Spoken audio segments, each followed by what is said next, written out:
ভাই আসসালামু আলাইকুম। আপনারা সবাই ভালো আছেন? আমিও ইনশাল্লাহ আপনাদের সবাই ভালো আছি। তা আমি আপনাদের মাঝে ছোট্ট একটা গল্প বলতেছি। এটা আমার চোখের দেখা, আমার এলাকার ঘটনা। গল্পটা শোনেন।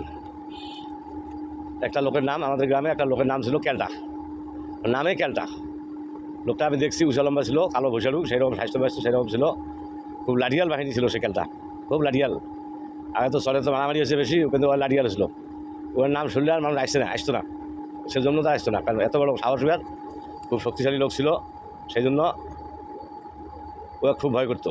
তখন ওর বিরুদ্ধে একটা সালিশ ডাকছে, একটা দুর্ঘটনা ঘটাইছে, মারামারি করছে, ওটা মীমাংসা হবে। জমি দখল করছে, মারামারি করছে, ওটা মীমাংসা করার জন্য সালিশ ডাকছে। দুই পক্ষ সালিশ দেখা, ওটা মামলা মোকদ্দমায় না যায়, ওরা কি সালিশটা ওরা মীমাংসা হবে। তা